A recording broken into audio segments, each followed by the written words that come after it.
to do well in school, and you probably won't go to college. You won't be able to play sports. You won't be able to drive a car. And you probably won't get married or have kids. That's what happened to me when I was sitting in a doctor's office with my parents, being diagnosed with Tourette syndrome. To a child, these weren't just predictions. This was a death sentence to living a full life. Would my life have no meaning if I couldn't achieve the most basic of milestones of a normal human being? After we left the doctor, my dad sat me down and he said, "You can do and be anything you want to be. You'll just have to work a little harder at it." My mother said, "The impossible just takes a little longer." But you've been there too, haven't you? Told that you couldn't do something because of your circumstance? Maybe you've been underestimated, mislabeled, overlooked. But what if those labels didn't define us?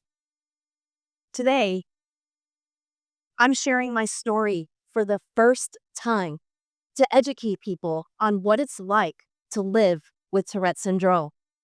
And I will share my strategy that will give you power in moments of weakness.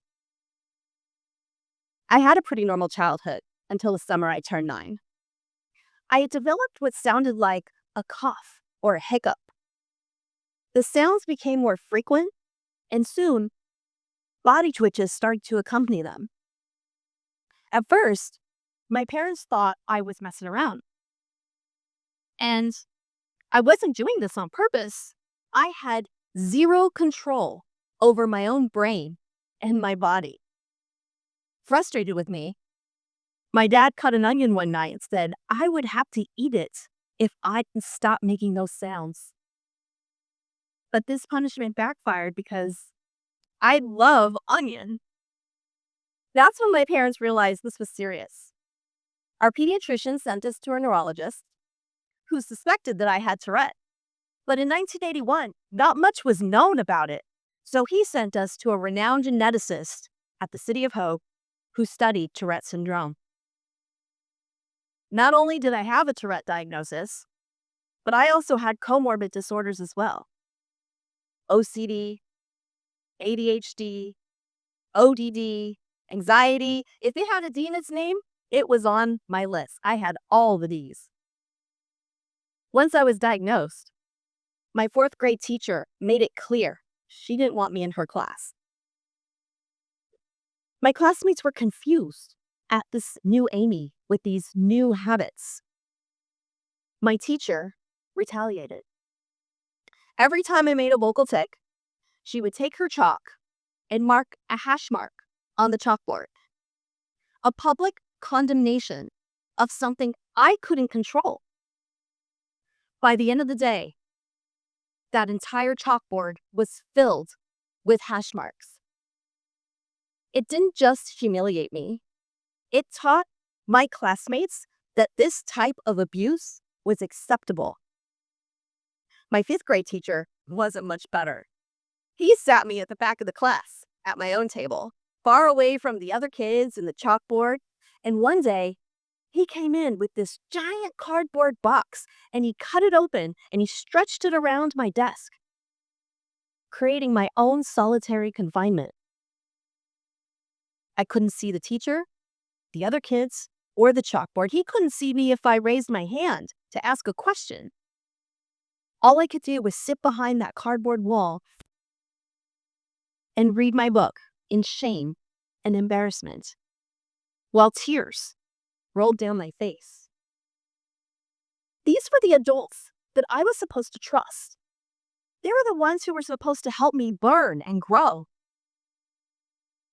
Instead, they created a hostile environment, and I felt completely alone.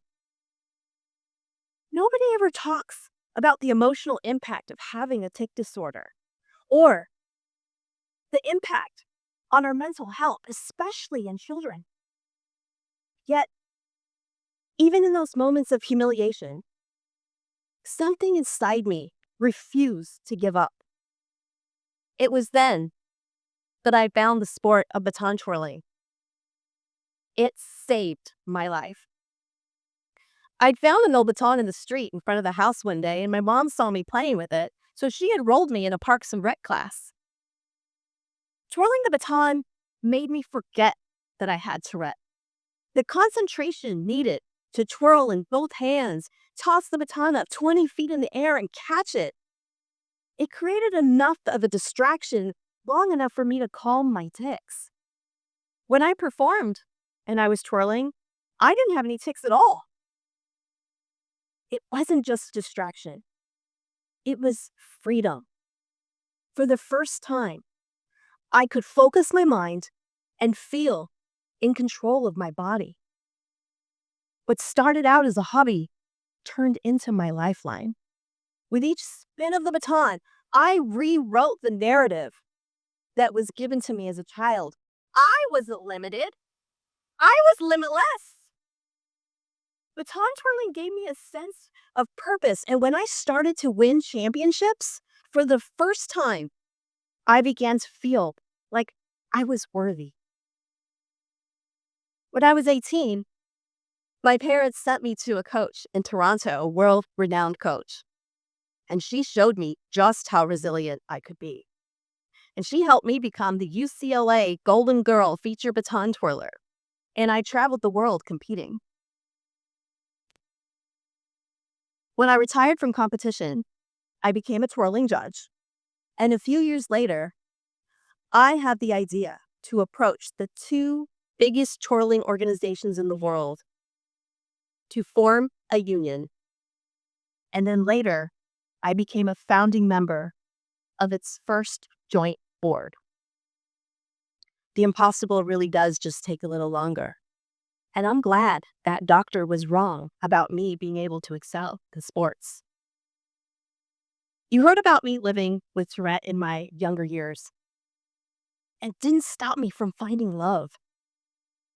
When Brian and I were first married, we attended a ballet dress rehearsal. Now, at this point, in my late 30s, I know well what happens when I'm sitting in a quiet theater or a quiet room. Action movies are much more my speed because I can sit in the back row in the back of the theater and I can wait for a big explosion scene or a car chase or a car crash, and I can let my tics out and no one would be the wiser. But in this dress rehearsal, I thought I had my tics under control. But the reality is, with Tourette syndrome, control is just an illusion.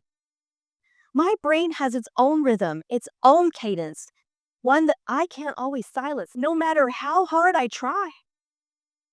Brian was sitting on my left, and to my right was this woman. Brian didn't notice my tics, but this woman did. She heard my quiet tics, the ones where I buffer as much of the tics as possible by clenching my body and my hands as hard as I can, suppressing until it aches, and willing myself mentally to be still and quiet. It's exhausting. The lady gave me several dirty looks, so I lean over and I whisper, "Pardon me, I have Tourette syndrome."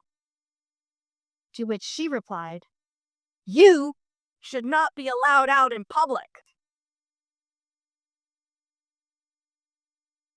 It was the first time, as an adult, that I ever heard those words uttered about me.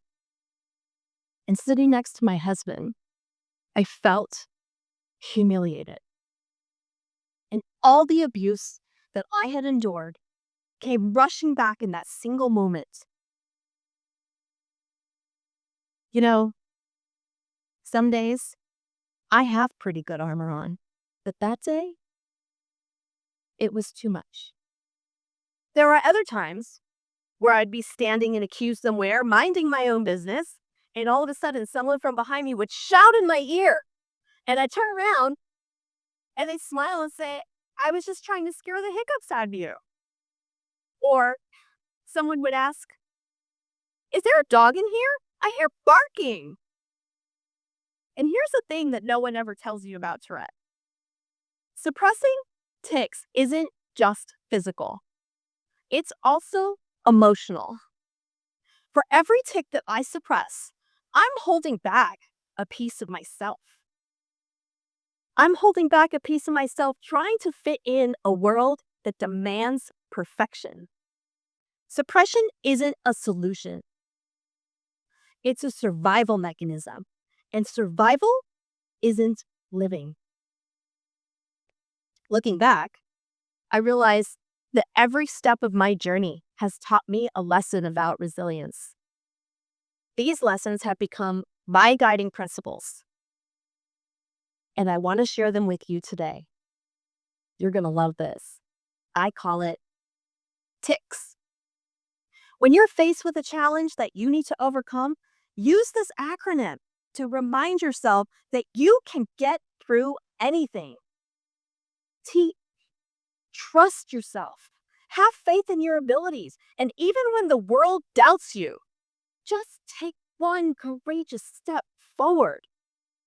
The impossible is possible. It just might take a little longer. C is celebrating you.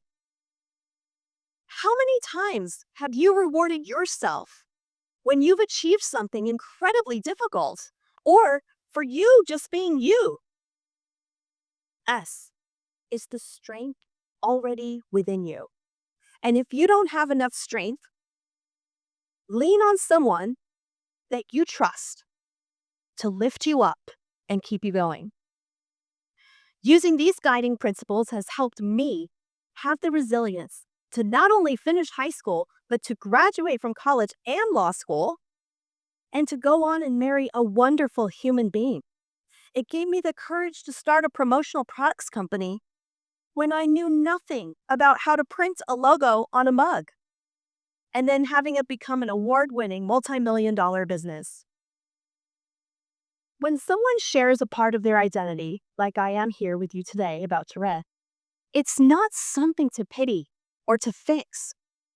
Instead of saying, "I'm sorry you have Tourette," try saying, "Thank you for sharing your story." Or, "How can I support you?" For me, Tourette is a part of who I am, not something to apologize for. It has shaped my resilience and made me who I am today. And it has become my superpower. I am no longer a person you hide behind a cardboard box. I am more than what the world tells me that I am. I am the one that tells the world I am powerful, I am beautiful, I am smart. And I have Tourette syndrome. I'm actually a lot like that onion I had to eat when I was 9. Layers and layers of strong and spicy with the ability to make you cry. I am worthy simply because I am here, and so are you. Resilience is within all of us. You might not have Tourette syndrome, but my story is your story. Because we've all been told we're not enough in one way or another. And we've all had moments where we've had to suppress who we are in order to fit into a world that doesn't always make space for us. When you face challenges, and you will, remember the tics framework. Trust yourself even when the world doubts you. Believe that the impossible is possible. Celebrate every step forward, no matter how small. I'll leave you with this. Resilience isn't about achieving perfection. It's about showing up every day as your truest self and saying, I am worthy simply because I am here. Your story matters. You matter. And the world needs you exactly how you are.